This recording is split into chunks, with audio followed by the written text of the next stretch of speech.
Welcome to the Bedrock Engineers Podcast, bringing you robot combat discussions for people who don't know what they're talking about. It's carnage here in the Battlebots! Oh! Huge hit there! Now he's a fire-breathing dragon! Hey! Hold on! Woo! I feel like I'm in a scene from the Texas Chainsaw Massacre! Getting, we're gonna need a bot medic! Here are your hosts, Ben and Scott.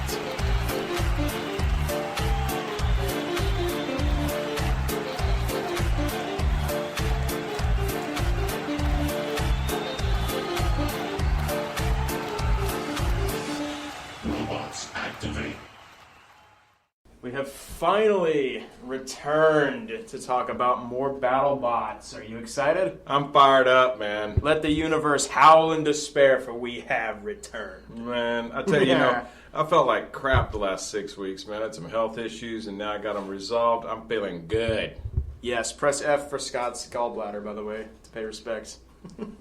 Well, we're all better for it now, though, because we can finally both enjoy some beer while we're making these. Yes, we can. We can be back to our usual intoxicated selves. Front matter: BattleBots fights from the Remars live events are uploaded to YouTube now. Like BattleBots themselves' YouTube channel by Discovery, and unfortunately, they have done the sound editing to them. But I actually am happy to say they did a really good job with it. Good. No, I'm fucking with you. It sucked. I thought the chances of them doing a good job were... It's like 6 times worse than the episodes. It's like a cartoon? It's like 6 times worse than the episodes are.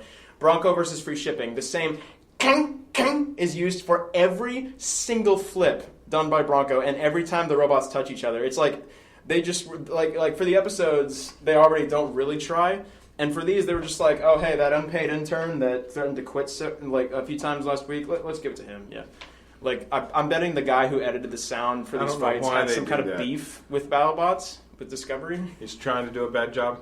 Yeah. He's sabotaging You would not believe how bad Bite Force versus Ice Wave was, because not only did they do the same sound effect for every single hit for whenever Bite Force hit Ice Wave, in fact, there was even a moment where Bite Force hit them 3 times, like dun, dun, dun, in rapid succession, and they played the same sound effect 3 times in the same second. I'm actually going to insert the sound clip right here in the episode so everybody can hear it. What the heck can Ice Wave do?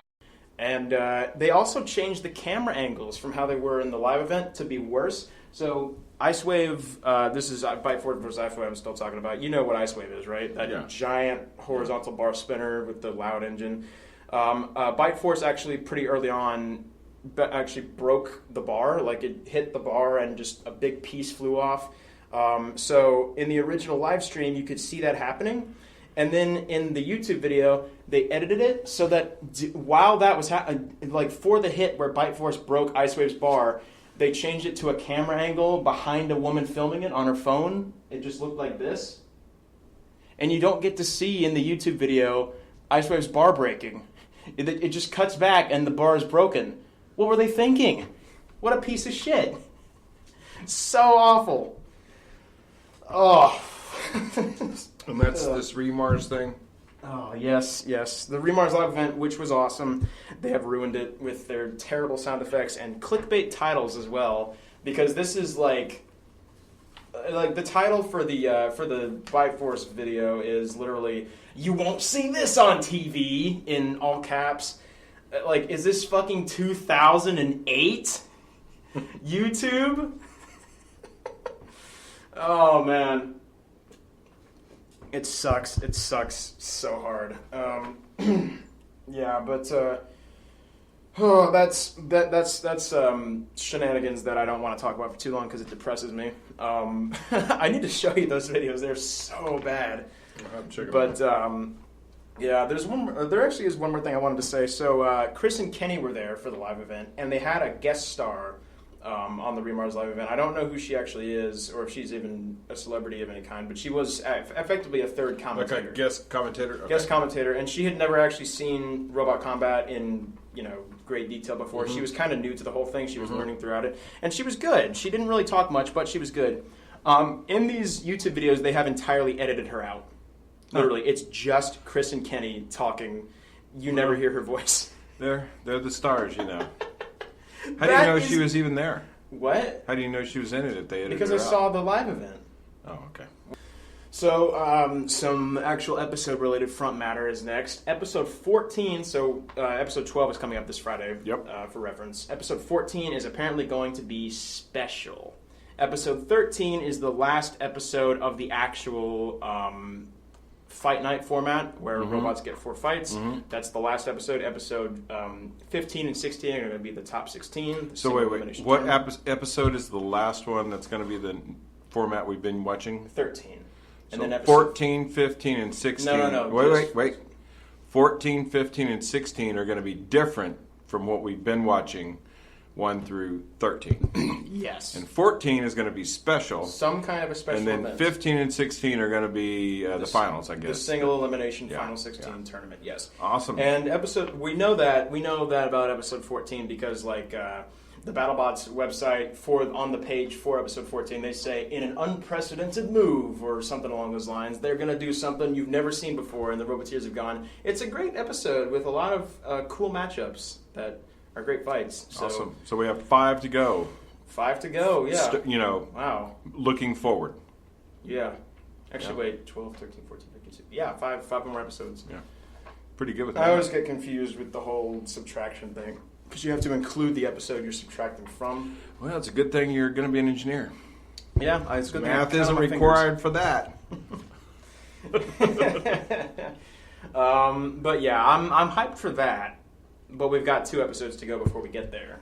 So I think they'll be pretty good. Yeah, I'm hoping it'll be good. I'm I certainly don't really care. hoping they will be good. So, unprecedented move. What could that mean? I'm betting they're just going to let Bombshell into the top 16 again for no reason. Well, There's probably who gonna knows be a what last unprecedented really means, man? I don't know. Maybe it's just some ass kicking. Maybe they're gonna have a fight where fire. they don't Maybe add it's any all sound effects. fire. Maybe they're gonna add a fight where they don't add any sound effects. That's pretty impressive. That would be neat, but that's not going to happen. It's not gonna Maybe happen, no. they just light the whole arena on fire and just fight everybody in fire. They lift the limitations on weapons and they allow robots in with Tesla coils and Maybe they have the damn screws on the side that just continue to work the whole time instead of letting people off. somebody's salty about the first fight we're gonna talk about. Well, I don't like. No, it's not this fight we're going to talk about. It's all of the fights with the Really? screws, man. I've got a problem with the screws. I don't like the screws reversing and letting people off the hook. I don't like it at all. Well, if you need to stop the screws for overheating or something, that's fine. But I don't like the screws reversing and letting people off at all.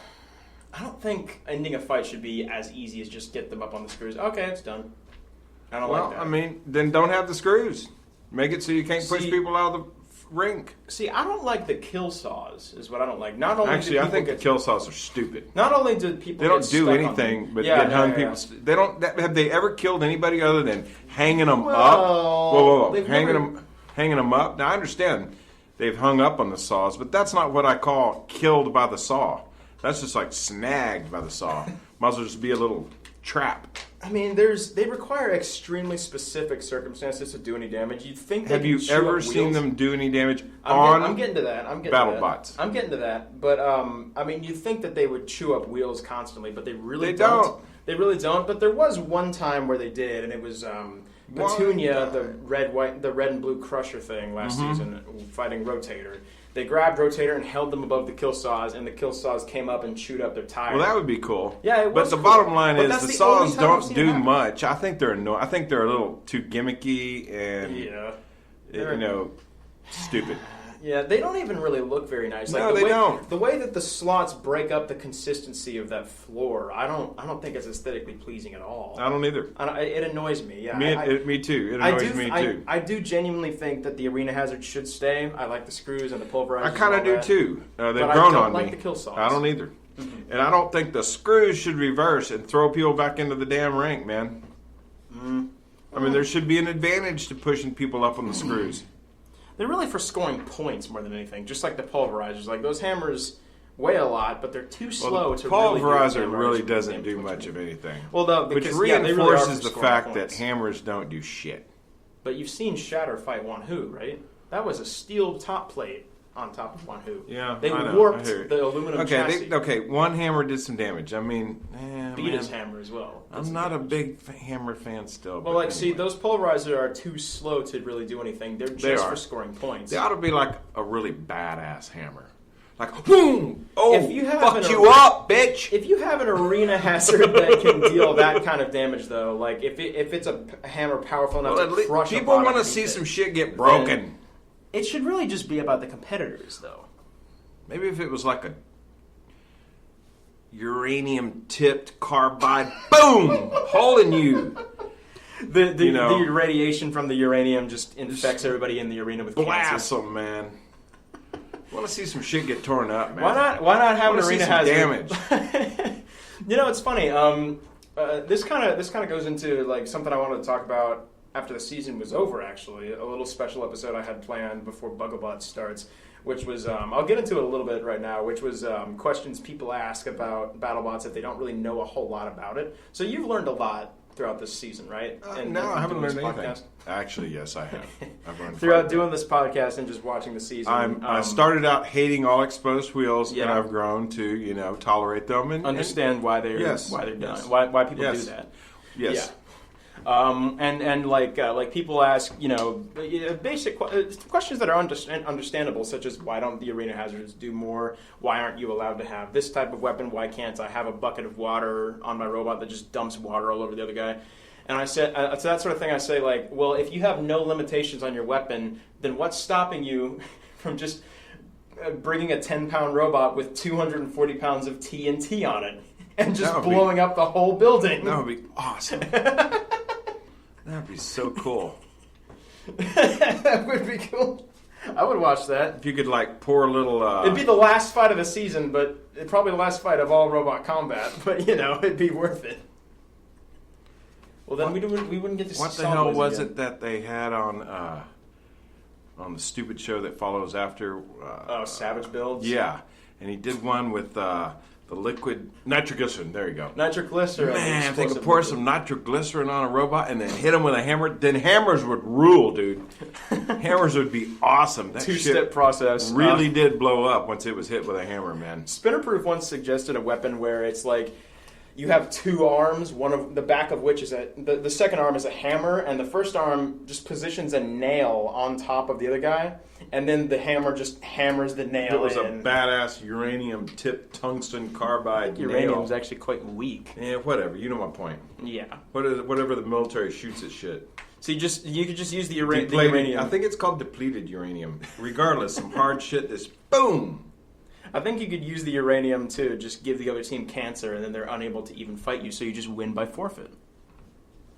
I don't believe depleted uranium. Ah, hush! You're ruining my idea with logic. Kills with No, you're ruining my idea with cancer. So, let's get to it, man. Let's get to it. Yeah, huge. Let's talk about some fights. Huge versus gigabyte. So wait. Let's just step into it now. So we last left off at episode 8. Yeah. Okay? Yeah. So we're covering episode 9, and what are we going to cover in episode 9, Ben? Well, okay, so I should probably explain a little bit. Scott mentioned earlier he was having a little bit of health issues.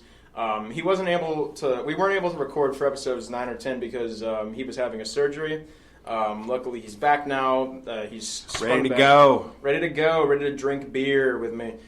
My girl Marie told me that I was a little flat in the last 2 episodes. Which I think is true. Yeah, that's why Scott sounded a little bit tired. I thought episode, you were fine. Man, I felt like shit, to be honest with you.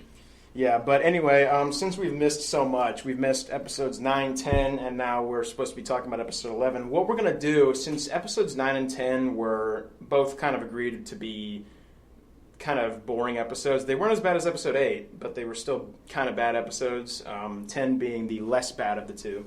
I'm comfortable talking about only a few fights from each, so all we're going to talk about from episode 9 is going to be Huge versus Gigabyte, and then we're going to talk about 2 fights from episode 10, and then the entirety of episode 11. And if you're disappointed, if you wanted us to talk about all the fights from both those episodes, fear not, because we might get to them at some point due to my tendency to bring up a robot's past fights the next time they fight. So we're probably going to mention at least all of these fights at some point. I'd say it's more than a tendency. tendency. Yeah, I do love to bring up how a robot is done. Well, in the I past. like that. Yes. So we do agree that episode 8 was clearly the worst episode ever. Oh, in no. the history. Episode 2 was worse. Episode 8 at least had one amazing Episode fight. 8 was horrible. Episode 8 had one good fight, though. Whatever, I Episode done 2 forgot had it. 2 passable fights, and then the rest were shit. I'll have to Especially check Minotaur my versus notes Whiplash. on that. Oh boy, we hated episode 2. That was the No, let's I don't all know. break Did we down and hate catch. episode 2? Yeah, that was the Well, episode let me where just everybody be broke honest. down and catch I fire. can't remember episode 2, but I hated episode 8. I mean, yeah, episode 8 was pretty bad. It was pretty bad. All right, so episode 9. Episode 9. And you're kind of already led off with what you're going to talk about. Well, yeah, I mean, I thought we were just going to go With right into going it. with huge. Huge versus So gigabytes. let me ask you, are you a fan of huge? Yes, I love huge. It's a stupid thing that works really well. So Scott's said in the past he doesn't really like huge. He thinks it's No, stupid. and I don't really like gigabyte either. I'm not sure I like full-bodied spinners. I mean, they're not controllable. When they're spinning, they're not controllable. They're not as versatile as the standard horizontal spinners like Tombstone, like Rainbow. I mean, they don't look like you can control them and direct them where you need them to go. And they started off with exactly that. Boom, boom. Hilariously bad And driving. Corkscrewing, spinning all the way to the other side of the ring. Now, maybe that was their goal. Ha, watch this. Well, We're going to spin all the way to the other side of the ring by hitting the side of the ring. that's like the Galaxy Brain meme. Like should we drive past them or should we hit the wall to bounce really far, really fast? I highly doubt that was their plan. Both their teeth. Oh, broke hell off. no, it wasn't their Both plan. of their That teeth wasn't their broke off plan. on that first hit on the wall. They can't control them, man. So I think Huge it's funny. doesn't look overly controllable either for the It's record. pretty slow. It's pretty Yeah. slow. So actually, Scott literally watched this fight for the first time 5 minutes ago. He still hasn't quite seen episode 9, but I did show him this fight so we could talk about it just now. And he was rooting for Gigabyte the whole time. And it's funny because Gigabyte did break off both of their teeth as soon as they hit that wall. That first immediate So crash they had against the wall. So you didn't even realize they had no chance, right? Like from then on. Well, Huge should have kicked their ass and didn't. What do you mean? They did kick their ass. They jammed Not up really. the shell. Not really. They beat. I mean, when you watch a fight, okay, there's two things. There's multiple things going on, right? There's damage that happens that sometimes you don't realize, right? Like when you watch two guys fight, you might not realize a guy broke his hand, or hurt his knee, or these things. That's damage that's not always visible, And then there's just how it looks. In this fight, when you go with how it looks, Huge should have kicked the crap out of Gigabyte. Their weapon quit working pretty quickly.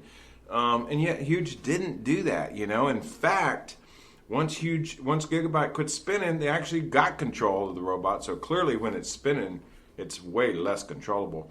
And Gigabyte, pushed them around a little bit, Huge should have whipped their ass and didn't whip their ass. Now, granted, Huge did inflict a lot of damage on him because Huge had a weapon and Gigabyte didn't. I'm not a lover of either of these two robots. I should say I did show Scott the picture of Gigabyte's shell after the fight. Yeah, they put some damage Big on him. holes, yeah. And, Definitely, no doubt about it. So but I'm watching the fight, watching the fight, man, Huge should have done better. You want to see Huge do better when the other robot basically isn't working.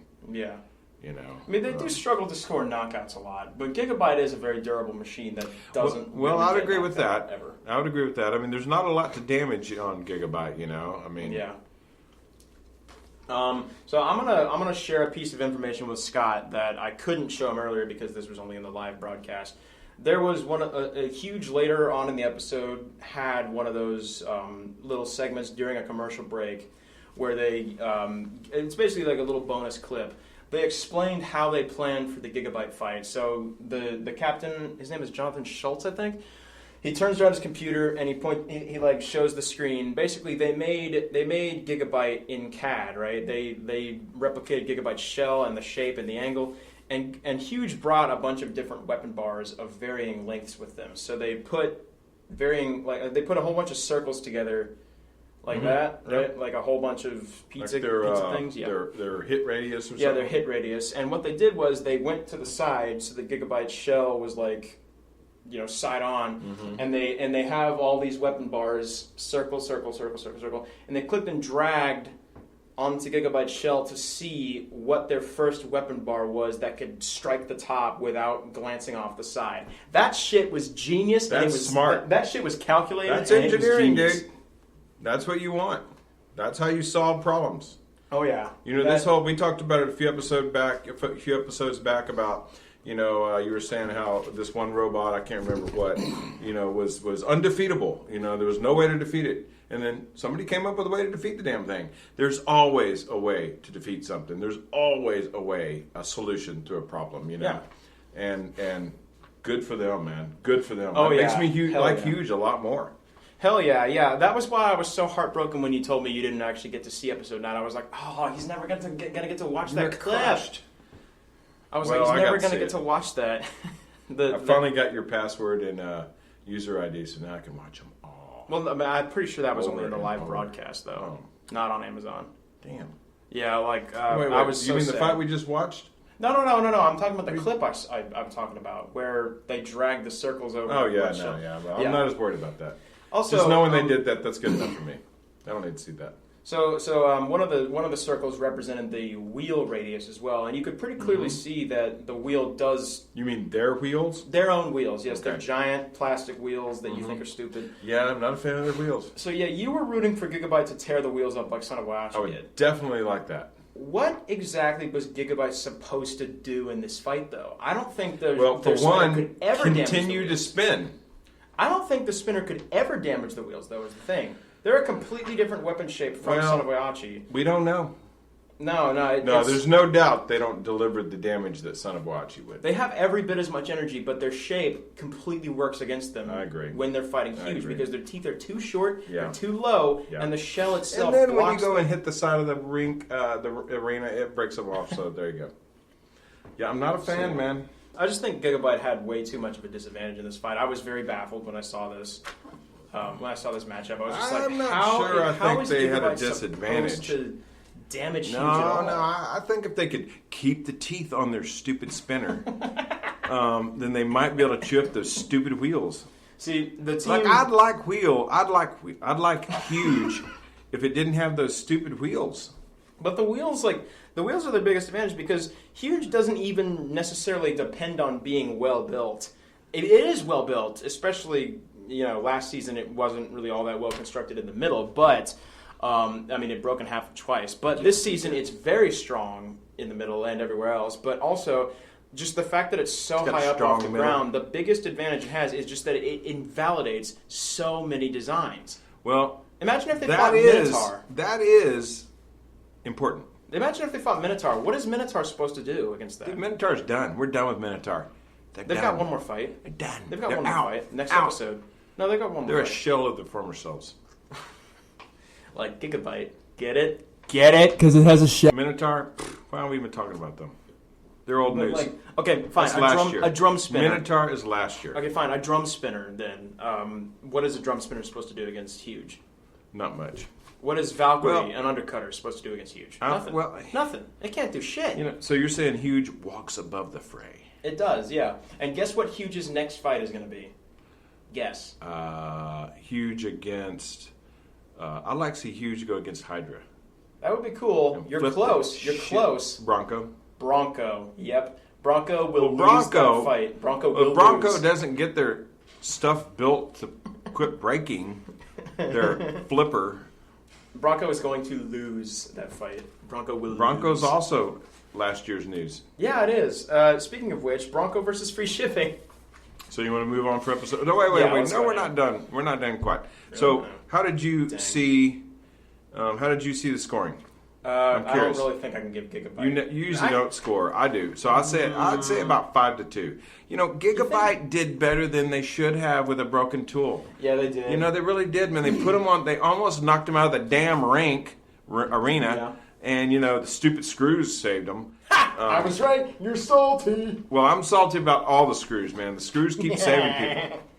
At least you're consistent, which a lot of people on Reddit are not consistent whatsoever. I'm very, very consistent. I pride myself on my consistency, and anytime I find a discrepancy in my opinions, I try to resolve it as soon as I can. Yeah, man. Gigabyte started smoking, Gigabyte clearly got their ass, I don't know if they got their ass kicked. In fact, I don't think they did. How can you possibly look at Well, this they fight took and say some they damage, didn't get but their they ass kept kicked? running into them, man. And, Huge should have done better. And that's that. Yeah, their lack of knockout power. I mean, I know I said Gigabyte isn't really a robot that gets knocked out by much of anything, but Huge does struggle to knock. They've never really gotten a knockout except against Jasper, which is Jasper. I want to see someone, when the robot's, struggling and injured, to knock them the fuck out. All right, I'm ready to move on. But that was from their belt trying to spin up the weapon, so it wasn't from the batteries or anything. Yeah. Yeah. Smoke's always cool. All right, so that was episode 9. That was episode 9, yes. And I guess you're saying none of the other fights were noteworthy whatsoever. Yeah, they were all boring or one hit. Episode 10, which by a lot of people is considered to be even worse than 9, but I thought it was better than 9. Well, I didn't see 9. I enjoyed 10. It was okay, I guess. Okay is lots of one-hit knockouts. This was the episode well, that had I don't mind Kronos a lot of one-hit knockout. I mean, this was the episode that had Kronos versus, Copperhead, right? Yeah, I really hate that Copperhead's not doing as good as I wanted him to do. I like those guys. 1 inch of Hardox completely torn through in one single shot. Yeah, they. But we're not talking about that fight in this segment, though. Okay, we'll mention it the next time both those robots fight. But Bronco versus Free Shipping and Bite Force versus Hypershock are the 2 fights we're talking about here. So first we'll talk about Bronco versus Free Shipping, and all I have to say is lol. I mean, finally, Free Shipping got a win. Yeah, but it was purely luck. Bronco needs to fix their shit, or they're gonna, they've got to, although it sounds like there's definitely a batch of bad Chinese titanium. And I called this earlier in the season. By the way, I have a titanium belt, buckle on my belt right now, and dude, they've been out of stock. The Wilderness has been out of stock of the titanium instructor's belt for a long time. Titanium must be hard to find. Titanium is expensive as hell, man. Well, this company that I get this belt from, man, they only had them in stock for about 1 week out of the last year and a half. Jeez, all right, well... So they're struggling to find titanium. Man, Battlebots is just eating up all the world's resources. Maybe so. Well, China might be just sending out a bunch of crap. Well, clearly. I did mention this earlier in some episode. It wasn't when Bite Force fought Bronco. It was some other time. I mentioned that Bronco itself had Chinese parts, and I didn't know it was their flipper arm. So I was very shocked when it just broke literally on the first flip. Well, it damn sure did break. It just broke in half, yeah, in a really weird way. One who has good titanium? Oh. I'll bet the Chinese government funded that bot. Makes you wonder. So at least Bronco didn't lose because of their design this time. It was just a freak mechanical failure that shouldn't happen again. It was. Because they said they have old arms. They can use those, which are not Chinesium, so... Yeah, you say Free Shipping got a win. I say it was luck. Bronco actually fought them at the Remars Live event, and they kicked their ass. Yeah, I mean, I say Bronco got a win only because Bronco got a win. No, Free Shipping got a win. Excuse me, correct, yes. I say Free Shipping got a win only because Free Shipping got a win. Yeah. Not because they earned the damn thing. Duck got a win against Cobalt. They weren't the worthy winners of that fight. Yeah, exactly. It wasn't a good fight, man. I'm surprised you want to talk about it, to be honest with you. It was boring. It's because it's Bronco. I'm a little surprised you didn't want to talk about Hydra. Well, it's because Petunia's kind of bad. I know. When I brought it up, I'm sorry. I'm still liking Hydra, but anyway. Well, actually, I've got some good news for you. You know how in episode 3 they mentioned Bronco and Hydra were going to fight? They will fight in episode 13. Well, that would be great. So yeah, next episode in episode 12, Huge and Bronco are going to fight. Yeah, they do. Fixed. Huge and Bronco are going to fight next episode. So Bronco gets a fight in the next 2 episodes? Yes. Is it the first bot to appear 2 episodes in a row this entire season? Well, then it'll be 3 out of 4. Yeah, but they're going to lose against Huge, and then they're going to fight Hydra. I think people have been asking, okay, so sure, it makes thematic sense why Bronco and Hydra are fighting because they're both flippers, but why is Bronco at what is possibly a terrible record, even if it beats Huge and goes 1-2, why does it deserve to fight Hydro, which is currently 3-0? I think it makes perfect sense no matter what Broncos record is, because if Bronco wins all its fights, it's like, holy cow, this is the ultimate flipper versus flipper match, because you've got Bronco who's still killing it this season against Hydro, who's also killing it. But even if Bronco loses all 3 first fights, it still makes sense because the mentality is more like, are you even as good as the other flipper? I agree. Yeah. I agree completely. It makes sense no matter what Broncos record You need to put the flippers against each other. Yes, you do. The newcomer who's now, dominating. I'm not really ready to concede that Bronco is going to lose to Huge. Really? Yeah, because I hope they flip that stupid wheel right off. How can you flip Huge, though? How are you supposed to do that? What is Bronco going to friggin' clearly, to get Huge, you got to attack from the side. Other than that, I mean, I don't know, man. I don't see. I mean, Huge still has not fought a down flipper. with Huge. Huge man. has fought a flipper, a terrible flipper, but a flipper nonetheless. Sub-Zero last season, and they kicked their ass. But like this was purely bad luck. I'm sorry, Bronco, but it was just bad luck. All right, they should have won this fight. It should have been a free win for them, but unfortunately, it was a free ship. It was a free shipping. I hiccuped and ruined the joke. I would say free shipping won that 6-1. It was weird that free shipping never ever got a single lift with the forklift thing. Well, their lift is a joke. I mean, yeah, you can clearly tell Gary Jin just went full original sin mode in this fight and just pushed them instead of flipping them. Right. Free shipping's flamethrower as well. Let's get into that a little bit. So, huge clouds of fire, especially when at the end where they reared up and just breathed fire like a dragon all over the ceiling, like, Argh! That was cool as hell, and it almost got them disqualified. Oh, really? Because, first of all, the Battlebots rules state that a flamethrower, the flame can be a maximum of 4 feet long.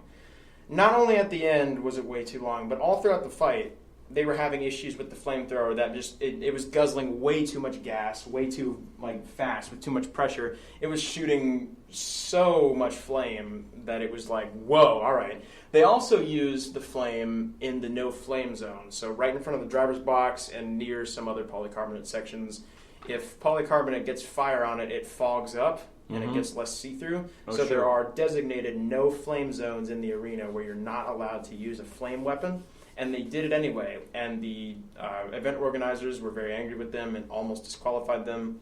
But they managed to wiggle their way out of it. I don't know how, but I'm glad they did because we might get free shipping in one more fight now. And free shipping always gives a good fight.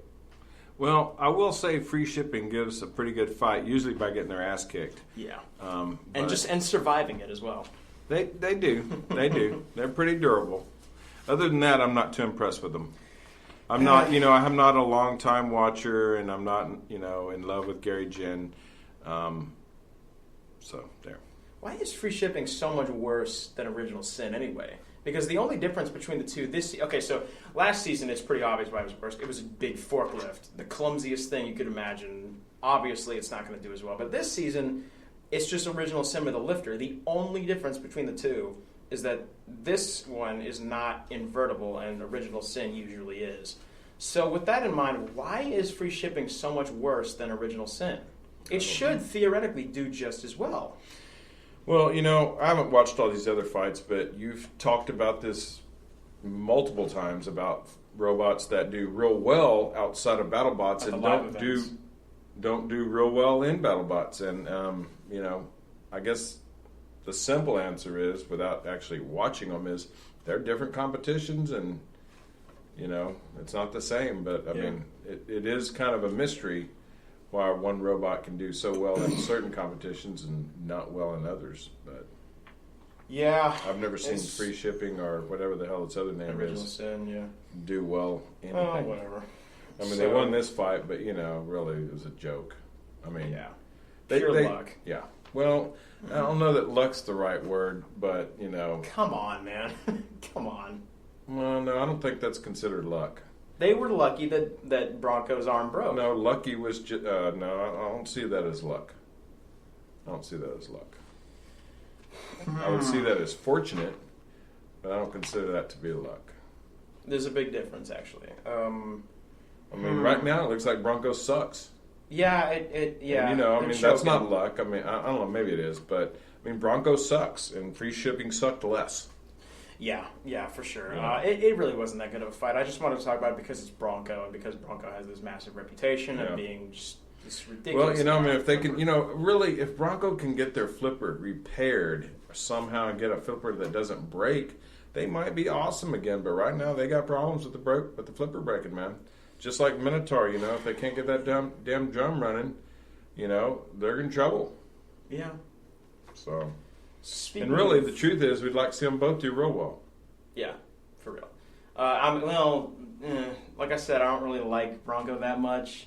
This was not a fight that made me like him less. There's robots that I don't like much. I would still like to see them all do real well and kick some ass. I want to see some ass kicking.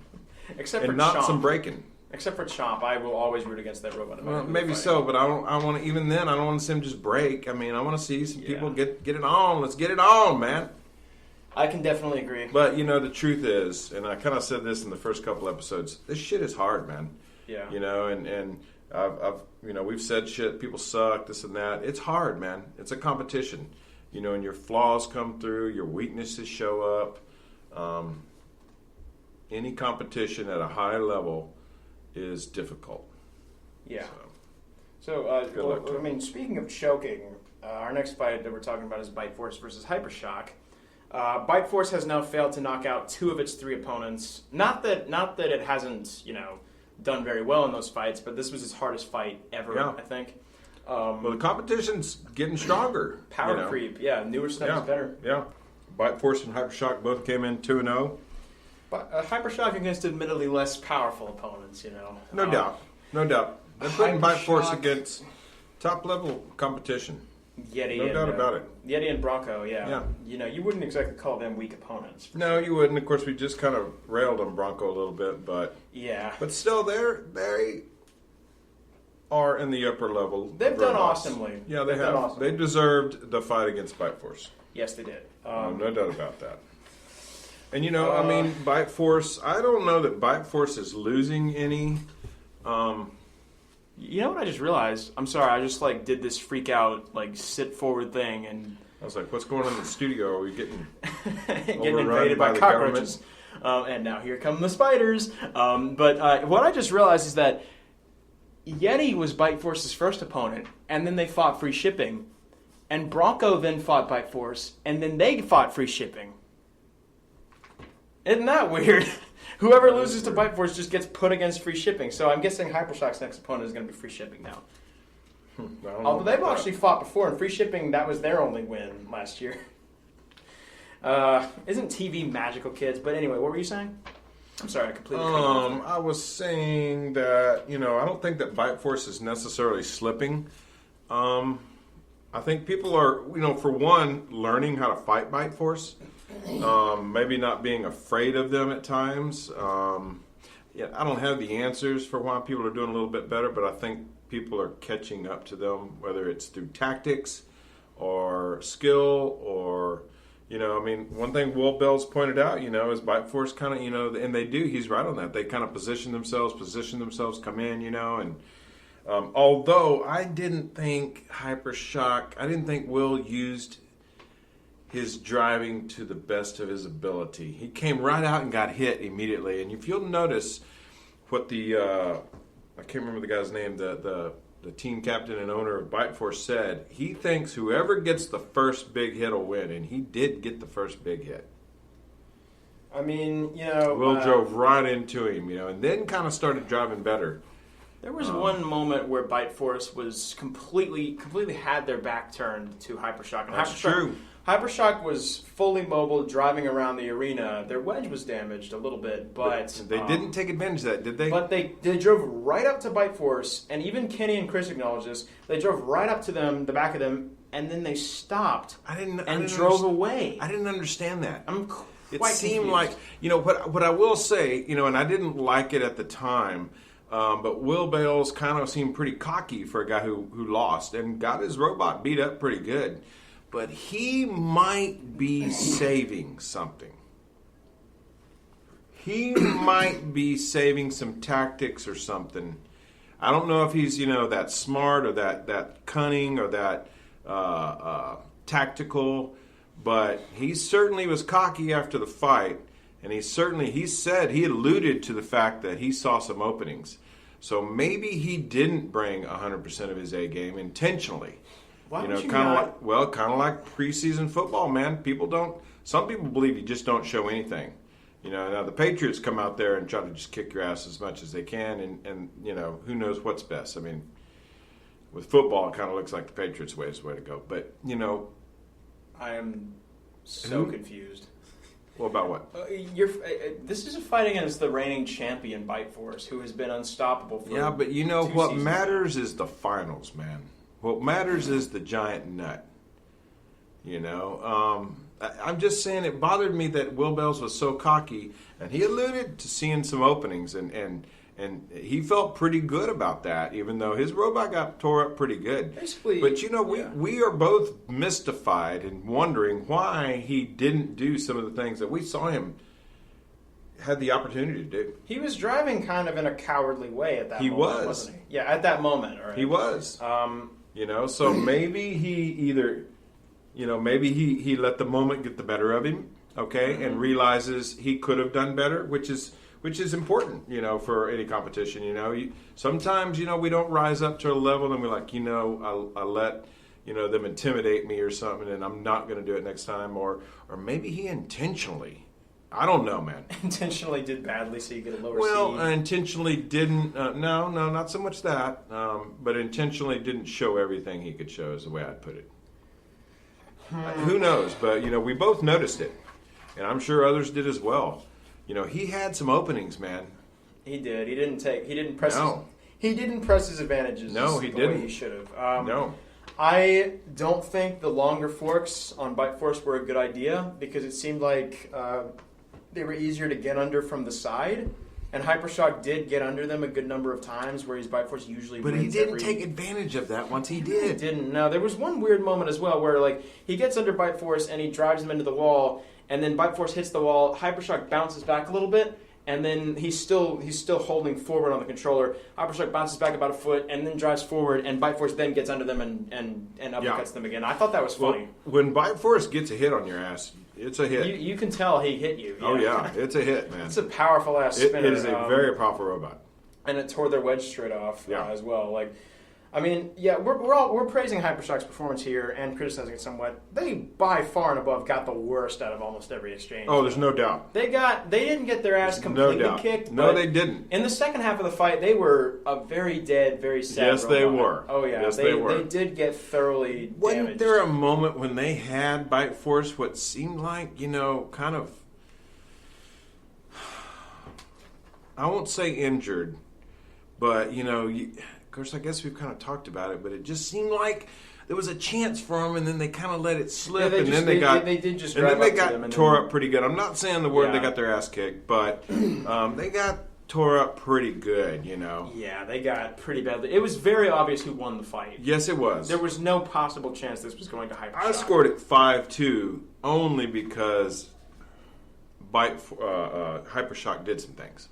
Yeah, but I and every time we score, I always score every fight.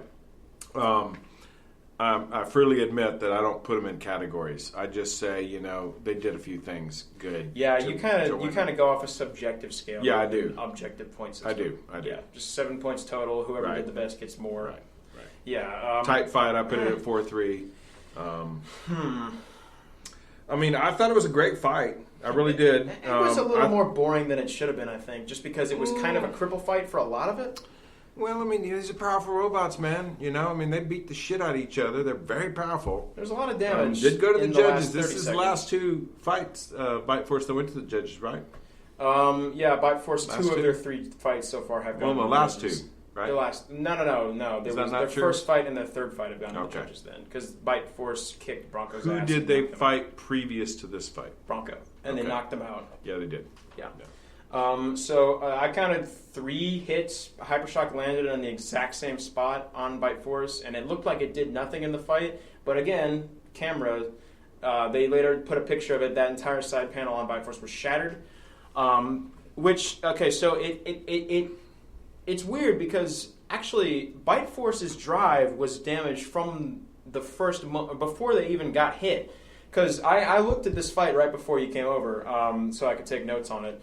And actually, Bite Force's drive on the left side was barely working. Yes, that's true. After they were the ones who landed a hit on Hypershock, and then from that moment on, they were janky after that, right? Janky, yeah. One so side didn't seem to do. Yeah, they actually damaged themselves, which we've never seen Bite Force do. That's true. So I'm thinking maybe a drive chain broke on that front left wheel. It didn't jam up because in the slow-mo shots, I could see all four wheels turning. So clearly it wasn't jammed, but for whatever reason, it just wasn't working the way it should have. So I'm thinking, yeah, because Bite Force was the one that damaged themselves and Hypershock didn't actually do that to them, it might not even be that Hypershock is better than it used to be. It might just be that something was going weird with Bite Force in this fight. Possibly. Yeah, because Bite Force's drive is working fully. They fucking whoop Hypershock's ass to Kingdom Come and back. Well, yeah, it was just because of that they were struggling in this fight at all, really. I think it's clear, at least to me, that sometimes robots damage themselves as much as anything else. Yeah. I mean, it is a hell of a collision, man. Yeah, and I'm thinking if they have this fight again in the top 16, Paul might just forego the longer forks and use the regular ones because these longer ones did not seem to work very well for him at all. Well, I'd agree with that. Yeah, I do respect Hypershock, though, because not only are they reliable enough to last 3 minutes anyway, but they went the full distance with Bite Force as well. Yeah. So, therefore, they are better than we know for a fact that they're better now than they were last season. They're excellent. So what did you think of Will Bill's interview after the fight? Did you think much of that? Did you notice that? Not really. I don't remember that. I do remember his pre-fight interview where he explained his drive setup with the pistol thing. Which was he can clearly drive that robot a whole lot better than Jenny Taft can. Yeah, I mean, every robot in the competition is extremely different. I do believe he's had RC car experience, and that is I think it's pretty Gee, why do you think that? helpful in the driving arena. But, people think it's easy to just grab these controllers and go, and it's harder than hell. Man, well, that's a callback. What did we last talk about that episode? 4, I think? It's an interesting question, though, for real. Because obviously the joke is that Hypershock looks like an RC car and also operates like one. I was completely baffled when he was showing that he drives like that with that kind of controller, because my brain could never work like that. Oh, really? Oh, no, not at all. I would have to use tank steering, which is shockingly rare. Most people would be much harder. I agree with him completely. Really? Yeah. You would drive like this, you're saying? Yeah, because you can adjust you can adjust what's called a trim on that, so. Well, yeah, but you can do the same thing with tank steering as well. If it doesn't go straight, you tune up the motor that's a little slower until it goes straight. Right? I think that his controller is the way to go. Really? Definitely. Oh, yes. I'm wondering if he can turn without squeezing the trigger, though. Because, imagine he doesn't even have his finger on the trigger. He's just trying to turn in place. No, he cannot. If he turns that tire, does the robot spin? No, it does not look like his robot has, we'll call it tank steering, meaning that one side can go reverse and one side can go forward. No, his robot doesn't look like it can do that. Oh, man, that would be such a big disadvantage, though. I mean, even if you I don't think that it is. Even if you agree with that I don't think that it is. If you can't turn on the spot, what can you actually do in a fight? I've seen Hypershock turn in place, though. So it definitely maybe does. he has the ability to flip a switch and do that. But I don't know. Yeah, I mean, it is really cool to watch him drive, though. But I mean, I would definitely first of all, I have experience driving some sorts of RC vehicles with tank steering. Mm-hmm. That's just the version. That's just the type of style that makes the most sense for my brain, especially since no matter which way the robot is facing, to turn a certain direction, I think of it more as spinning instead of turning. So if I want to spin the robot clockwise, it doesn't matter if it's facing away from me, toward me, or whichever direction. I just hold the left stick forward and the right stick backward, and it spins that direction. I would love to interview Will. Because for real. He clearly, you're on to something, Ben, because he doesn't have his front or rear or neither axle has what we call, it's not like a car where his tires actually turn. So when he punches that button to go and starts using his wheel to steer, it's either restricting one side or accelerating the other side. So there is some tank steering going on like you're talking about. So maybe he does have the ability to turn on a dime or in place, we'll call it. Yeah. Because he doesn't have, steering where the front tires, the rear tires actually pivot. Yeah. And you don't want that on a BattleBot either. No, because you that don't. doesn't allow you to turn in place. Well, it's also a weakness, man. Yeah, I mean, but you'd get that shit broken quick. Which, by the way, on RC cars gets broken quick. Yeah, I mean, weak. RC cars don't exactly go through the types of stresses that BattleBots. They break so quick, man. Speaking of which, it would be really fun to just play with a BattleBot with the weapon disabled, of course, but play with some kind of an RC. Well, I've said that over and over because I feel that driving is huge in this sport. And there's times when we see a guy outdrive another person. One driver outdrive the other driver. And it's important, man. So, but it was like kind of multiple guys that we've talked to have said, they all have the vision of, we're going to build this robot and then we're going to just test the hell out of it. We're going to be awesome when it comes showtime. And the night before the competition, they're putting the wheels on. Yeah. So, like, we got to get paint on this thing. Exactly. So it's because you have these grand visions of I'm gonna practice as much as I can with this robot, and then it turns out it takes just way longer than you think, and you're like, we have to drive to the event right now, or we will miss it. Right. So ship our wheels to the event. We'll get them there. I mean, it's difficult, man. Poor Copperhead. I mean, we're almost an hour in now into the recording. This is going to be way shorter, of course, for the viewers, but we're going to have to move on pretty soon here. Let's do Basically, Bite Force didn't dominate this fight as hard as they should have. Whether it was luck or actual or Hypershock's actions entirely is up for debate. They definitely were the ones who damaged their own drive side, but that's for another time. Duck versus Quantum. This is episode 11. Duck versus Quantum, the ritualistic feeding of Duck to a non-spinner once per season. Literally, because Quantum has a mouth with teeth. Yes, it does. I like the fight. I didn't think Duck did shit, but I liked the fight. Quantum was all over their ass. It's really that's the theme. I'm not sure that I could say Quantum kicked their ass, but I should say that.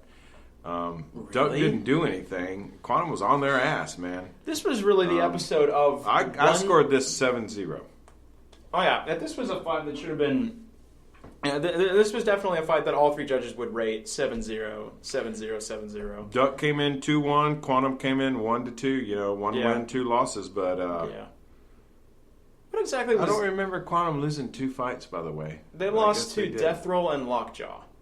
Yeah, you know it. We'll see Death Roll and Lockjaw both later this episode. That's kind of the theme with this entire episode, though. Okay, so it's like episode 9 and 10 were not that good. Episode 11 was great. I thought episode 11 was great. Oh, yeah. It had a whole bunch of completely one-sided fights that didn't result in a knockout, so we just got to see 3 straight glorious minutes of utter annihilation. Good. They were good, man. Either through driving skill or through damage. Mm-hmm. And this fight had both, because Quantum's teeth just went straight through Duck and kept biting the internals. Did. Oh, yeah. But it looked like they released a lot quicker. Yeah, because it wasn't an AR-500 on the top. Well, yeah, maybe. But I also think they were kind of cognizant of the fact that, there's a lot of people that don't want them to just pinch and hold and shit like that, which I didn't. Early on when that was happening, I was like, fuck them, man. That's their problem. Quantum bites you, tough shit. But they were releasing them quick and then, boom, right back on them again. I thought Quantum did real well, man. Duck did well to avoid the jaws a lot, actually. Well, Duck certainly was flipping and spinning and trying to, man. Acting like a real animal, desperately trying to escape a predator. Like, no! Exactly. No! Exactly. Don't eat me! Yes, just like that. This reminds me a lot of a fight that happened a few times in the classic series of Robot Wars. Do you remember 2 robots that I've mentioned before called Razor and Tornado? I mentioned Tornado had a anti-crusher cage around it that I didn't think was cheating, and Razor had a hook that it used to lift them up. I remember that. I don't remember Yes. the names. I remember you talking about that. Well, Razor was one of the best machine, probably the best machine from the classic series of Robot Wars. It was a crusher that had only had 3 tons of pressure at its tip as well. Quantum has like 40. So this goes to show how far hydraulics have come. But anyway, Razor was essentially dominant, and Tornado was a push bot. It had no weapon for most of the series, but it was a push bot that was pretty good. But the first 2 times they fought Razor, it was essentially this fight where Razor would just grab them and crush them and pierce them and just have them at their absolute mercy until Tornado out of that cage eventually. And this fight just reminded me and a lot of people on the subreddit of that, because it was just like this pushing box with 4 wheels against a crusher that just goes straight through everything it bites. And it is the perfect analogy. It really does resemble that fight. These 2 robots, it's almost like the spiritual succession to those fights. You know, the continuation of the rivalry. Well, they're both 2-2 now. Yeah, they're both 2-2 now. And how do you think both of these machines fare in terms of how they're going to get to the top 16? Because Quantum has no knockouts. I see no reason for, honestly, I hate to say this, I feel bad saying it. I see no reason for Duck to make it, other than people like Duck and people like his owner, you know, the team captain there. And he's a good guy. We talked to him.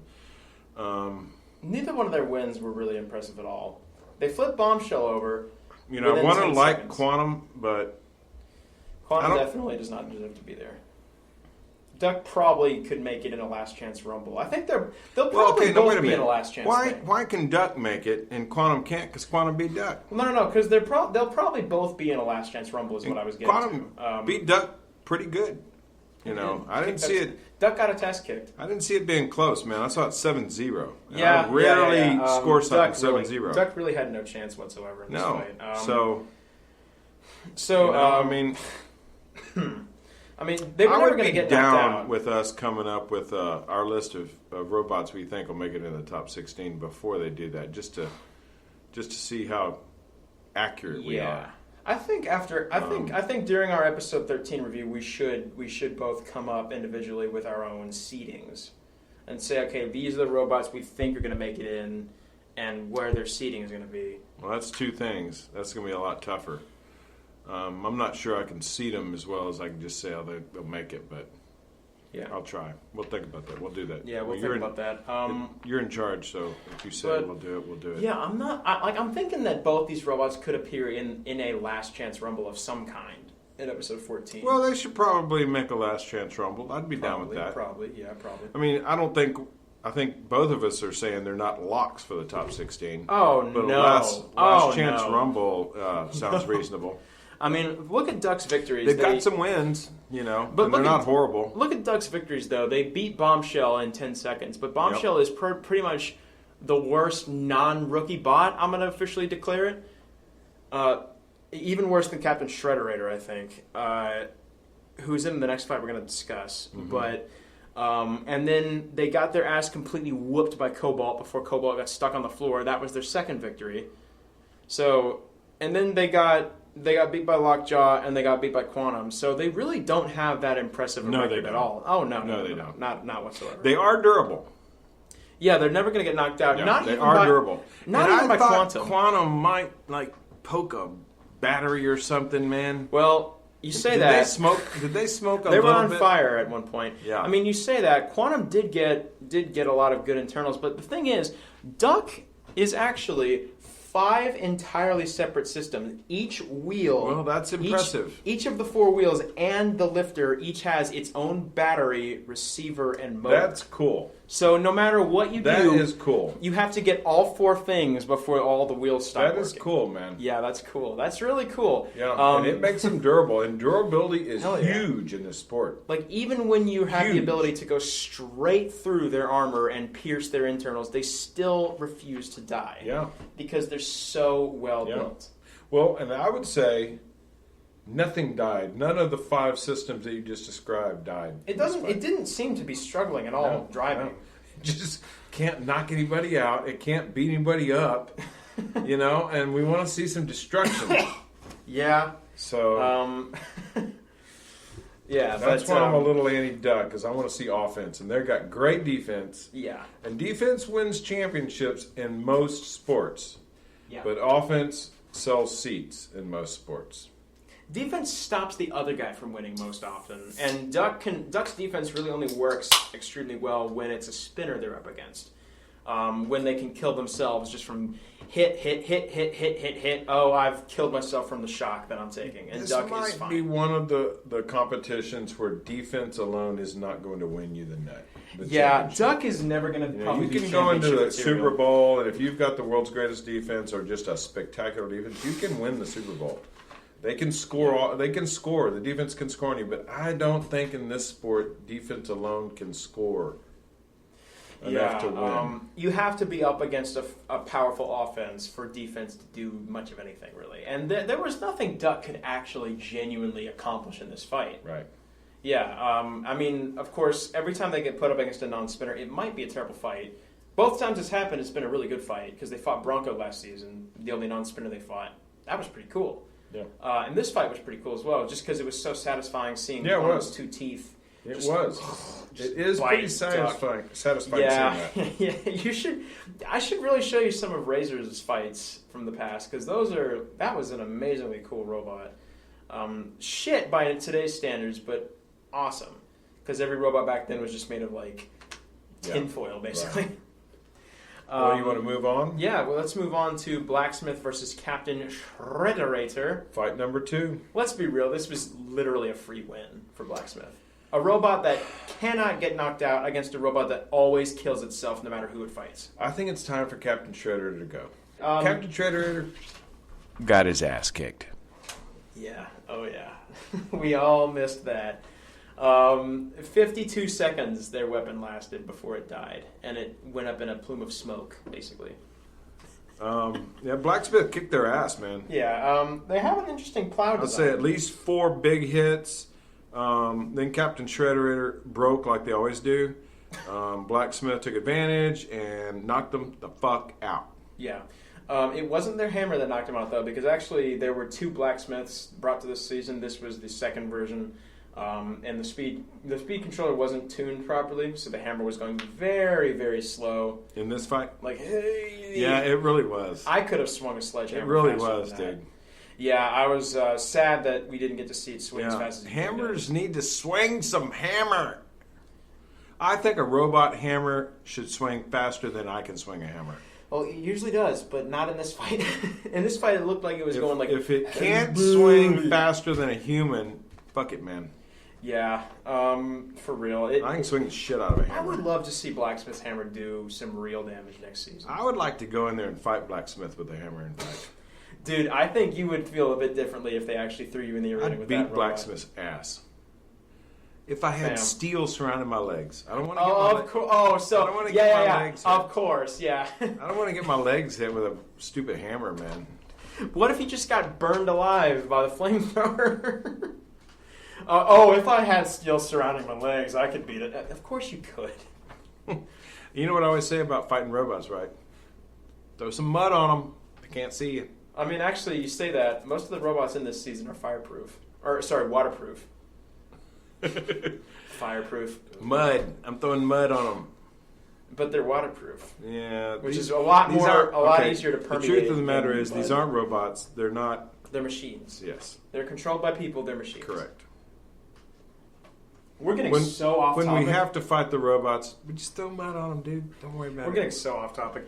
Okay, so I think we're done. Because, Blacksmith kicked Captain Shredder's ass. That's basically all there is to it. It's time to send Captain Shredderator home. I mean, I think I should defend the team a lot here. They always focus, for the last several years, they focused all their efforts on the Chinese competitions. So they take their robot Shredderator Tiger Claw to China. It always works substantially better and has a much better design than Captain Shredderator does. They're always an alternate every time they've entered Battlebots. And they have if you're going to wrap yourself in the American flag and wave the fucking American flag, then you need to kick some fucking ass in America, not China. I mean, I don't get it, man. They never plan on entering Battlebots, is the thing. They always get asked. It's time to plan on entering Battlebots. That's what's on TV. Hey, they can do whatever they want, all right? And secondly, they just keep swinging the flag around and losing. Because that's if you're going to swing the flag around, we want you to win. We want you to win. Theme, though. Well, you're going to swing the flag, we want you to win. Okay? If you're going to quit, if you're going to keep losing, you got to quit swinging the fucking flag around. All right, fair enough. I mean, you know, it's like going to the Olympics and dude keeps losing, swinging the flag and shit. Woo! I mean, dude, come on. We want you to win. Yeah, we like winners. Yeah, that's pretty much all there is to say about this fight. It was, it was okay. Well, you got me worked up when you said that. Like they go to China and kick some ass. Okay. By the way, if you're going to go to China and swing the flag around, you should kick some ass. I appreciate that. But we're in America right now. We're going to kick some ass here in America. So the next fight was Bombshell versus Lockjaw, and before this fight began, Kenny made two rather dubious claims about Bombshell. His first claim was that it's extremely difficult to predict any fight with Bombshell. Is it, Kenny? Is it really? I really don't think I buy that. When we get our tickets and get invited next year, we'll ask him. I'll bet $1 million that Bombshell will lose to anyone in this competition, besides Captain Shredderator, because, it's Captain Shredderator. You're clearly not a Bombshell fan. No, I'm not. I used to be. I'm not anymore. His second claim was that Bombshell is capable of learning from their losses. Are they? Are they, Kenny? Are they really? Because it seems like they've lost every single fucking fight for the last 2 seasons for the same reason. They can't self-right, and they're not invertible. So are they really capable of learning from their mistakes? Because it seems like they just keep making the same Be careful mistake. talking shit to Kenny, man. Kenny kick your ass, dude. Well, Kenny's not here. Well, no, he's not. But when we get our tickets, he's going to be here.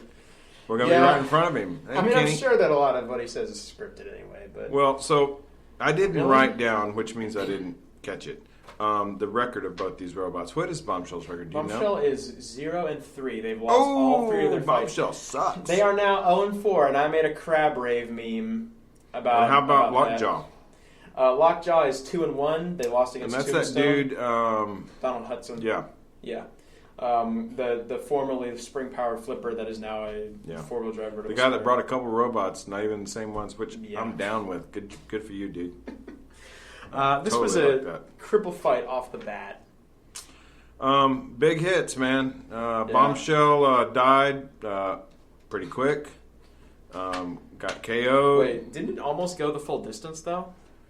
Well, I think their weapon died pretty quickly, though, didn't it? I don't think the weapon ever stopped working. The left side of the drive stopped working basically immediately. I got written down, Bombshell died after a big hit. Bombshell got a hit on Lockjaw's wheel and crippled them. And then for no apparent reason whatsoever, Bombshell's drive got damaged. And from there on, it was a boring cripple fight. But then Lockjaw started smoking. Yeah, they got one of their forks jammed so fucking far down into the kill saws that I think King Arthur couldn't have pulled it out. The kill saws caught on fire. The kill saws should be just called a fucking trap. Like a snare or some shit. See, people say BattleBots doesn't have a pit like Robot Wars does. They do have a pit. It's just a lot smaller, and there's 8 of them. I mean, it should just be like a little trap. It is a trap. Well, but they won this fight by the skin of their teeth, even though they kind of kicked skin of their teeth, huh? Yeah, because they were completely immobilized, smoking and on you're fire right about that. As Bombshell was getting counted out. Yes. If Bombshell had managed to start miraculously moving, they would have won this fight undeservedly. Well, Bombshell sucks. Okay, that's basically the bottom line. I'm not arguing with you. So they're 0-4 again, and they deserve it. So anyway, moving right along to the best fight of the episode: Tombstone versus Gruff. Great fight. What an awesome ass fight. Great fight. Wow. So my girl Marie thought Gruff should have won, by the way, but I a lot of didn't people think see that. it that A way. lot of people think that. And I'm wondering after the fight if I'm sitting there thinking, just assuming Tombstone should win, and that's why I thought they should win. But no, I think Tombstone did beat them. See, the thing is, Tombstone undoubtedly got all 3 damage points. All I need to win is 1 more point in any of the other categories. How can you possibly watch this fight and tell me with a straight face that Tombstone didn't get another point in any category? I agree. I scored it 4-3. I think Tombstone clearly won. I thought it was a great fight. Awesome fight. I don't have many other notes other than great fight because they just went at it, man. See, I'll give Gruff some credit. They went at it too. Some credit. Oh boy, they did great. They deserve a lot of credit. It's yeah. 4-3, no matter how you look at it. Yeah, no, I one of agree. them. I agree completely. Yeah. Oh yeah. See, that was a great fight. They went at it, man. The way I see it, it was extremely back and forth, completely even. It was until the last maybe 30 to 40 seconds, Right. where it was all Tombstone. Right. And Because I wondered Gruff- if I was, because you always talk about how the front of the fight, the start of the fight is as important as the rear of the fight, the back of the fight, the end of the fight. But really, I agree with you completely. The end of this fight was so one-sided, whereas the first 2.5 minutes was give and take. Boom, Yeah. boom, I think they scored evenly on aggression. Tombstone Tombstone won in the end. Yeah. They definitely scored even on aggression until that last part. Gruff had both control points because Tombstone really wasn't controlling anything. No, they weren't. But Tombstone never ran away at any point. They were didn't. always making every attempt they could to attack Gruff. He fights. To damage them. He fights. So, see, this was not anything like Scorpios versus Ice Wave last year, where Ice Wave literally ran away like a bitch for the entire Tombstone fight. don't run, man. Tombstone doesn't run. No, they retreat a little bit so that they can do their spin trick. And he did do that multiple times. That's Gruff. Actually, now you can see it. Gruff is amazingly Gruff, defended. man, they went at it, man. I like those guys. Yeah, for real, yeah. I mean, their flamethrower is super cool. Their lifting arms, they didn't really get to use them, but their wedge is extremely solid. And actually, I think... Damn good fight, man. I think Gruff's front wedge is actually part of the frame instead of attached to the frame, which is why it's never going to come off. I like to talk to those Gruff good dudes, too, man. Gruff is an amazingly cool robot. I'm very, very impressed by the sportsmanship, which most people like. Engineers have never been known to be the shit-talking group of people. A group of engineers talking shit to each other is not the same as a couple of wide receivers talking shit to each other. Yeah. And people don't always appreciate a bunch of shit-talking. I like some shit-talking, but I don't, man, this isn't the kind of sport where I want to see that, and I appreciate the sportsmanship. I mean, did you see any of the episodes last season, though? I saw some. You saw a lot of shit-talking then. It's engineer shit-talking, dude. It's pretty nothing's worse than knowing it's not like a wide receiver and a cornerback, okay? That's about as, or two boxers. Oh, my God. Two fighters, dude. Oh, my God. Colin... Oh my God! What, like the MMA where everything's scripted? What's the dude, the Irish dude, man? I don't know. I don't about watch to the get MMA. thrown in jail. I know you should though. Is it even the MMA? Am I getting that? Yes, it's mixed martial arts. We're talking about boxing, right? Or just all sorts of martial arts, mixed martial arts. Sorry. Well, boxing is not mixed martial arts. You're gonna have to learn this shit, okay? It's not just fucking Legos fighting each other, man. I don't care about fighting sports. I care about this fighting sport. You might need to broaden your horizons. Man, I don't like variety. That right there, man. We're gonna have to work on that. I'm autistic, but everybody watching already knew that. All right. I'm guessing. If y'all haven't guessed it, you might be autistic yourself. I'm guessing 90% of our audience is autistic. I think 90% of the Roboteers are autistic, but I'm always too scared to ask that on Reddit. Dude, I work with nothing but engineers. 75% of them are autistic. Which fight were we even just talking about? So we were talking about Bombshell and Lockjaw. No, we were talking about Tombstone Gruff. You're right. I'm ready to move on, but I saw this as 4-3. We've talked about that. I ain't got anything else to say. I think Tombstone deserved a great fight. Completely fair and square. Yeah. Awesome fight either way. Endgame versus Cobalt, however, was much worse. This was a cripple fight just because both robots were not working from the start. No, but I got Endgame bucking Cobalt up. With one hit, really. Massive ass hit. Yeah. And nothing big hits, else. and that was it. Giant hit, nothing else. Yeah. One giant hit. Cobalt's wheels, they swapped them out for bigger wheels so they wouldn't get stuck. They were terrible. Yeah. Okay, this fight was entirely Cobalt desperately trying to drive into endgame and slipping and sliding and just missing. And I'll give barely Cobalt controllable. some points for trying to change things up. I think that's important. It doesn't always work, and it didn't. And they got their ass kicked. Bottom line is their change didn't work. Oh, absolutely. I'd say it's probably the weakest fight of the night. You think it might have been... Do you think it was worse than Bombshell Lockjaw? Because I'm really trying to figure out which of these two was worse. Because Bombshell Lockjaw was so boring. Yeah, they're probably equal. I mean, at least both these robots have a visually equal. interesting design. Probably equal. I'd say they're equal, yeah. Endgame also barely worked. It just was barely mobile for most of this fight. I have very little faith in Endgame or Cobalt's ability to make the top 16 at this point because Cobalt has had 2 humiliating losses. The first of which was completely undeserved as well. They were the worthy winners of that fight. Duck were not. They just happened to get some bad luck. This fight, they made a terrible choice in wheels. They were just slipping and sliding all over the place. They lost their front fork. The fork got lodged in the polycarbonate, and then Cobalt itself got lodged in the bulletproof glass. It just got thrown into the wall so hard. That was an amazing hit, but this Big fight hit. was so boring. Just Cobalt couldn't get under them. They were rocking back and forth. The wheels were clearly too big and slippery. Boring. Let's move on. You want to? Yes, I do. Sawblaze. Okay, yeah. Sawblaze versus Ribot. Yep. Fight number 6. Big nut. Ribot, they both came in 2-1, and Sawblaze fixed that real quick. Big Sawblaze nut. kicked the shit out of Ribot.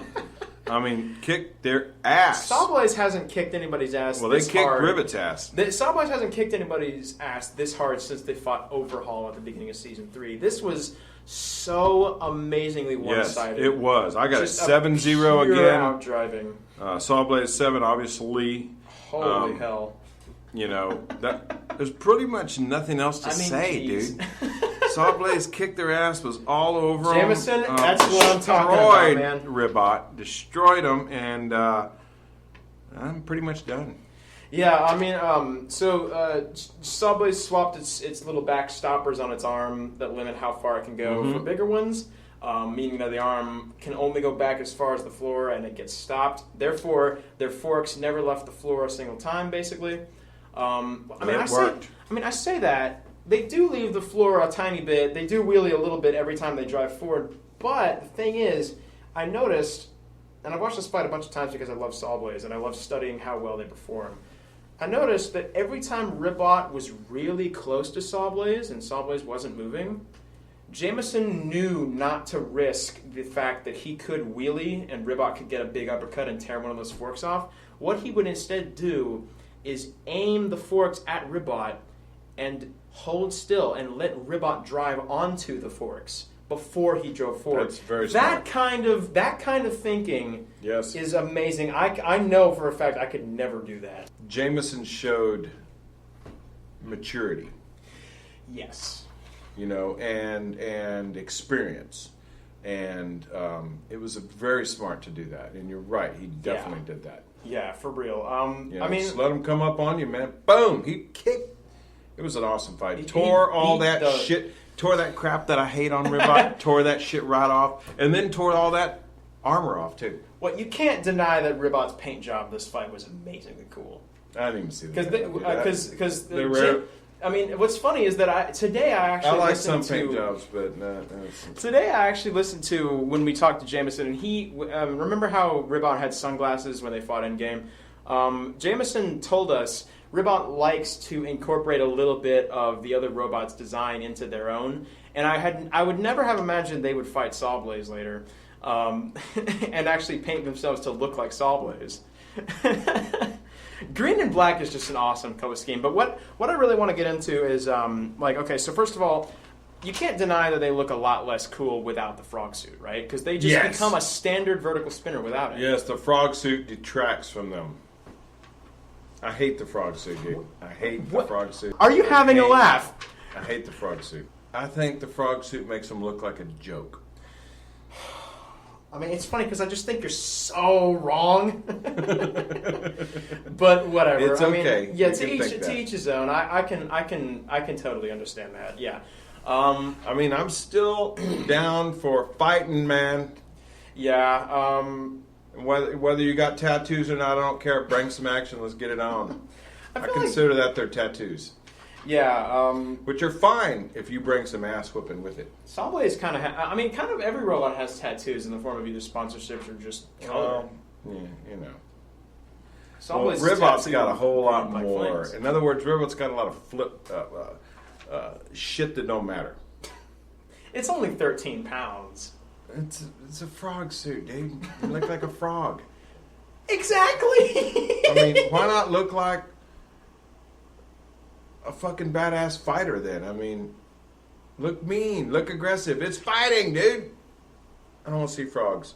But my eye doctor's nephew is on their team, Scott. I know that. I know. That makes them the best robot of the competition. No, it doesn't. No, but for real, I mean, they have shown that they are an incredibly powerful machine and very reliable. And yet, this fight is the perfect example of how devastating just a full-body hammer type thing can be.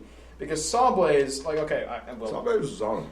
Sawblaze was on him, yeah. And Ribot survived a whole bunch of huge ass hits from Endgame, which is one of the most powerful vertical spinners ever built, I think. And yet they were extremely dead and sad from just being pushed by Sawblaze. That goes to show how effective that sort of strategy can be. Jameson's a great driver. At the same time, though, I'd like to see us, by the way, also possibly explore maybe rating drivers. You know, yeah, or maybe coming up with our top 5.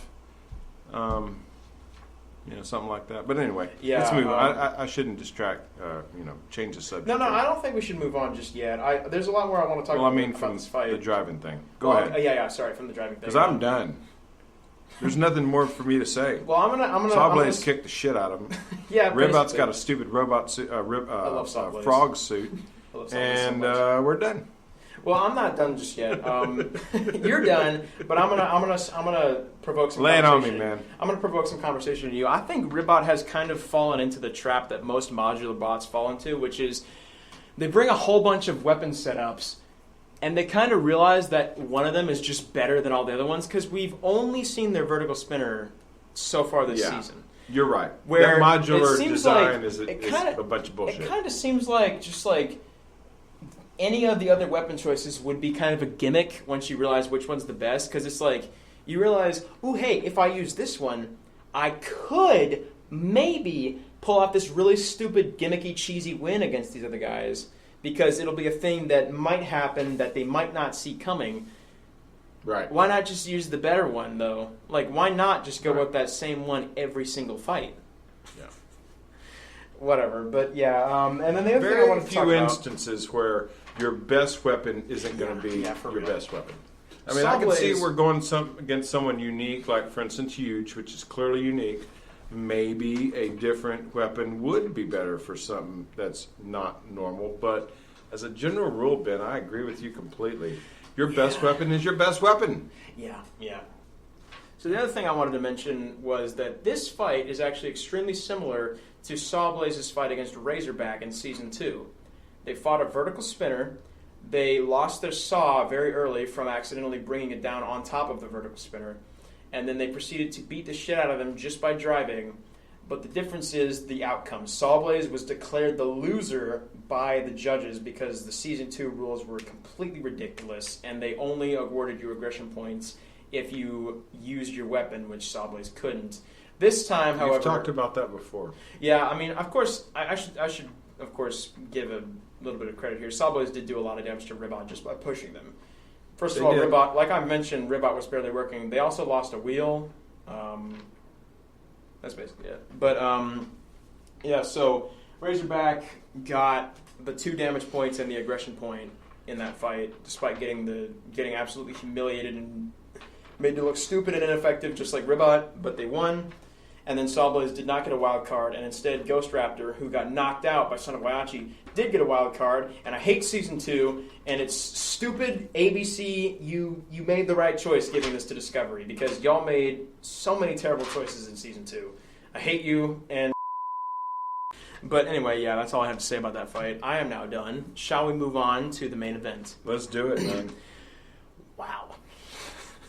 Death Roll versus Rotator. This was another matchup where I had no idea who was going to win.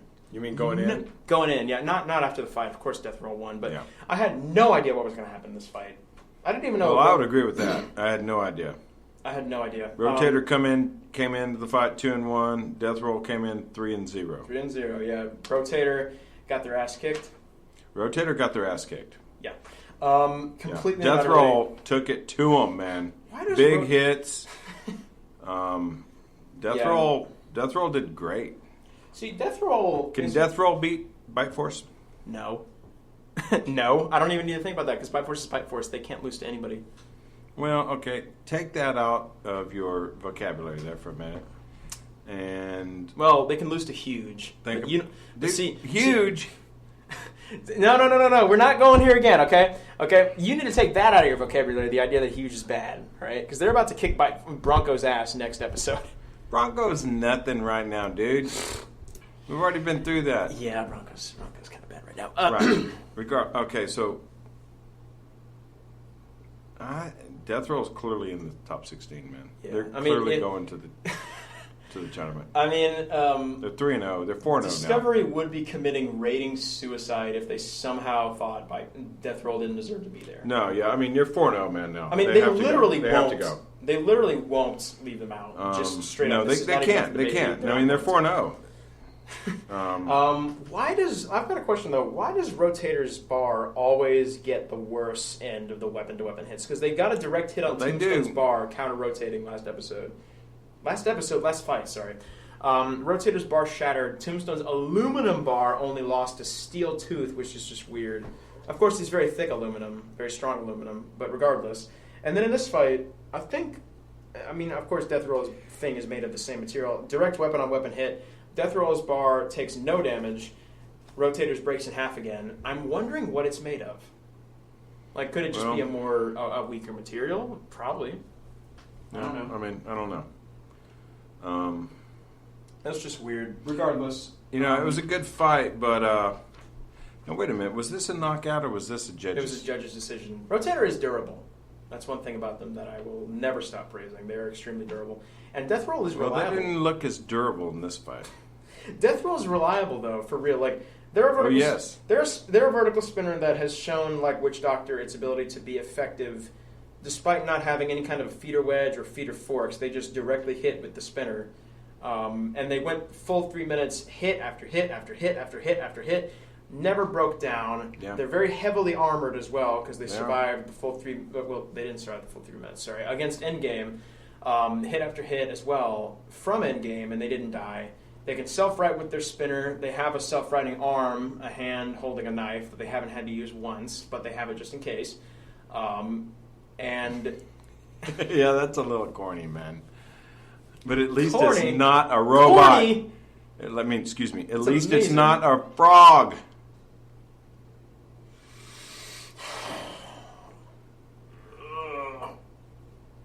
It hurts. It hurts that you don't like robot. It hurts. Whatever. They're just a massively impressive robot, and they've improved it so much since Season 2, where they lost to Captain Shredderator and Bucktooth Burl, one of the lesser drum spinners that's been on Battlebots.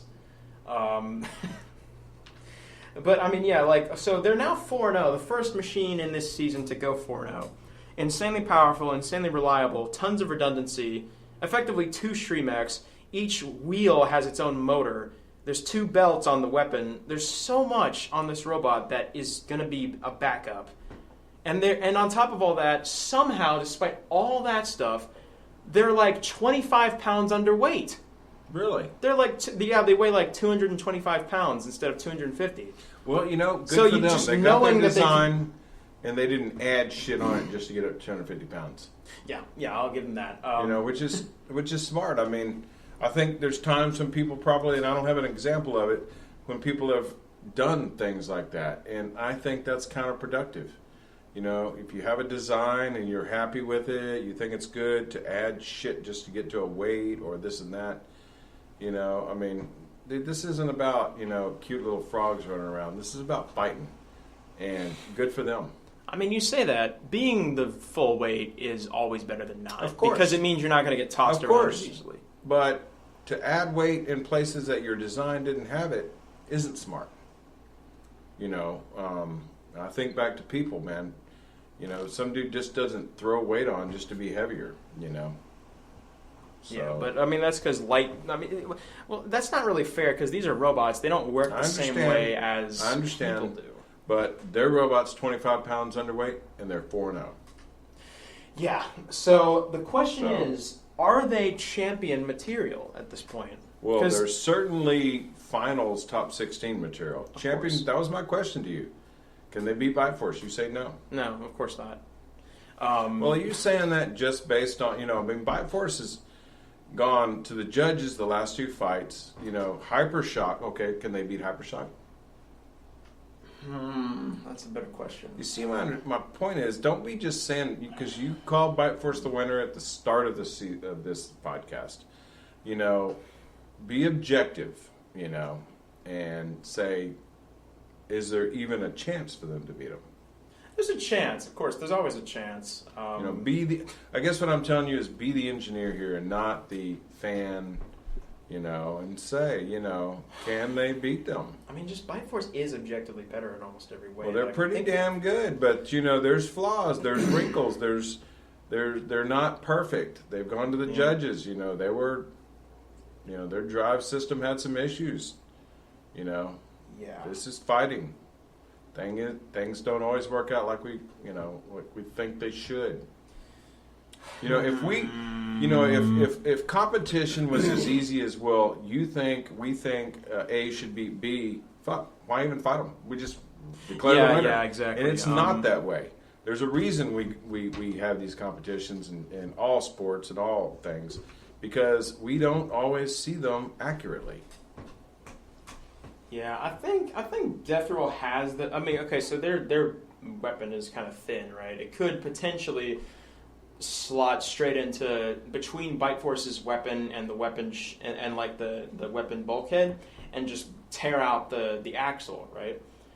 But that's like a 1 in a million shot. Like Chomp pulled that. Chomp, the only robot to ever beat Bite Force, by the way, sadly, pulled that off in season 2 because they have an auto targeting system. They tuned the distance at which the hammer would fire to be exactly where the chain was. Well, that's what you want to do. They took out the chain. They got their ass whooped in that fight afterward, and then still got declared the winners because, again, season 2. But right. They did land their hammer exactly in that spot multiple times in that fight. It was not a lucky hit because that was their game plan. That was their game. They literally said, "We're going to do this." They did it, and then later in the fight, they landed that. They landed a hit in that. And same that's spot not luck. again. That's a plan. It's not luck. No, I will praise Chomp for that. They still should have lost that fight. If that fight had happened in any other season, they would have lost that fight unanimously. Yeah. But that was amazing. Okay, but yeah, is Bite Force? Sorry, is Death Roll championship material? If they lose in the first fight, let's just of put the top it this 16, way: are they top 4 material? Ooh, probably. Well, when you're in top 4, then you're in the championship mix. It's just that simple. Unless you fight Bite Force, because you're probably. But that's not. If you're in the top 4, you're in the semifinals, and that's championship material. Yeah. I mean, if they lose in the first fight in the top 16 and just go out after all that, I'm gonna cry. You're gonna see a grown man cry if they lose their first fight in the top 16. Yeah, that would be, That would be shit. That would be a very shitty way to word lose. for that. That would be an upset. Yeah. Well, who did Death Roll fight to get 3-0? And does Death Roll deserve a unbeatable reputation at this stage? So that's what I was gonna talk about next, is because this was their first real challenge. Exactly. I say real in air quotes. Because first they fought Endgame, which is a massively damaging robot, but not at all reliable. They won that. Then they fought Foxtrot, which is a robot built by a guy called Craig Danby, whose robots have a reputation of literally breaking down within the first few seconds of every fight they're in. So they won that. Did that happen? They won that. They won in 26 seconds. Yes, they go. did. That did in fact happen. Did they beat the shit out of them, or did the other guys robot? No, die? they just bonked them a couple times. No damage. Not even a scratch. And then they just stopped. And then the third fight, they beat Quantum. It was a really cool fight, but Quantum kind of just has a disadvantage against anything that does a whole bunch of damage.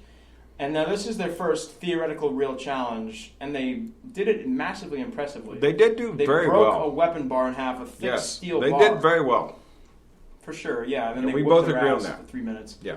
So what else? Something else I wanted to talk about. Is Rotator's record even good at all at this point? Because they're 2-2, which is not terrible. Rotator beat Tombstone, dude. Well, okay, that's what I was going to talk about. They're 2-2, which is not terrible. That wins you some points. But they're not. It's not terrible. But think about their wins. They beat Tombstone, which is great. But they also beat Bombshell. Their only other win was against Bombshell, which again is a shit robot, probably the worst non-rookie bot. And their losses were this and to Sawblaze, another good robot. But what does that say for They got their ass kicked in this fight. And so Sawblaze beat them as well? Sawblaze kicked their ass as well, yeah. I remember way back in episode 1, where we both agreed that Rotator didn't get a single point for the judges. Actually, I think we thought that Rotator wasn't even ready to fight. In fact, they weren't ready to fight. Yeah, because they weren't ready to fight. So sad. So you have to be careful there because, we talked about this at length that the first episode or 2 or 3, the robots aren't ready to go. And that's not, like some competitions, people get stronger throughout the season, which is, of course, what you always want to do. And then there's competitions where people start off strong and get weaker, or even machines, whether it's cars or robots or, football teams. And so you always want to be going up instead of down. But, all that being said, is Rotator, is Death Roll, did they earn their records? That's kind of what we're talking about. Well, I mean, technically every robot earned its record. Well, they're because not the always... fights went the way they went. Yeah, I know. Earned. Bombshell earned one for because they're bad. You know what I'm saying. What I'm saying is... I know what you're saying. Is Rotator on an upward trend, on a downward trend? Is Rotator really that good? Is Death Roll really, the cream of the crop? I mean, they're in the top 8 for sure. They're going to make the 16 without a doubt. I doubt they'll be the number 1 seed, but they'll be in the top 4. They shouldn't be the number 1 seed.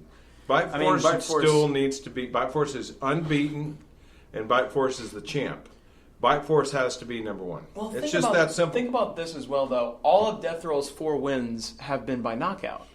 Bite Force has had to go to the judges twice. You covered part of that. A win is a win, dude. Win is a win. Yeah. Yeah. At the end of the season, we just count wins. This is the case, yes. Although I'm sure Cobalt's still going to make it because they... All right, we're sitting at a couple, almost 2 hours, man. What do you think? Almost 2 hours of recording. I think the last thing we should do is talk about next episode's fight card. So I'm going to upload this after the fight card is revealed so we don't spoil anything. So do you already know what the fight card is? Yes, I do. Well, how do you know that? Because I'm a supporter. It gets revealed on Monday morning for us. Well, so how can we really spoil something for somebody? Because it's not revealed for everybody else until Thursday at 3. So I'm going to upload this after that. Okay. So the first fight of next episode is going to be Minotaur versus Shatter. Awesome. I'm thinking for us to hold off on a scoop, we might need tickets next season. Yeah, I think so. Hey, Greg, you want to give us tickets? Because I would like tickets. Who on earth could possibly win this fight? I don't know, because you remember Shatter, right? We haven't seen them in a long time. This is actually going to be their 4th fight. We've only seen 2, because their 3rd fight was against a robot called Kingpin, which will not have probably any other fights this entire season. Maybe the other 3 will be unaired, because this fight was, as Ryan Bradley put it, worthless. You know what happened? Let me describe it to you. So Kingpin is the biggest horizontal spinner in this season, right? But they're terrible. Their robot is terrible. It's a stupid robot with a rubbish design. But their horizontal spinner is shaped like 2 bowling pins glued together at the base, right? It spins around. It's an undercutter. What happened was the fight starts, Kingpin spins up, it turns around like toward the wall, it very gently tickles the wall with its spinner, and the drive dies. And that's it. The fight was over in 3 seconds. It was pathetic. So yeah, Shatter is currently 2-1. But Minotaur is obviously not going to be, dog shit. So who is going to win this fight? I don't know. I have no idea. So the next fight is Son of Waiachi versus Kraken. Is my thought on this matchup. Son of Waiachi and Kraken? Are you kidding me? What? I don't know, man. No idea. Railgun Max versus Wanhu, both of the Chinese bots this season. Both of them drum. Their titanium doesn't break. Both of them are drum, drisk, egg beater, whatever you want to call them. I think Railgun Max is going to win that. Yeah. Railgun Max is far superior at this stage, it appears to me, than Wanhu. Yeah. Next fight is Witch Doctor versus Gigabyte. Ooh, baby. That's going to be a banger. I don't really like Gigabyte. Well, they did switch back to their old teeth, remember? And they said they didn't have a problem with them breaking off randomly after they did that. Witch Doctor, of course, fought Captain Shredderator earlier, the much worse full body spinner. Gigabyte's far better, so hopefully this will be a really cool fight. Breaker Box versus Bloodsport. Breaker Box, who we haven't really seen since they fought Falcon way back in episode 3. Super boring fight. I think they're going to win, though, because they're a wedge against Bloodsport, a super unreliable horizontal. And then the last fight before the main event is Texas Twister versus Whiplash. Scott just, threw his head back in exasperation. I want Texas Twister to do a lot better than they do. They kind of got their ass whipped by Son of Waiachi, didn't they? A little while ago. When was that? I'm going to scroll back through the things. I don't know. It was episode 9. Okay, yeah, gotcha. And then the main event is Bronco versus Huge.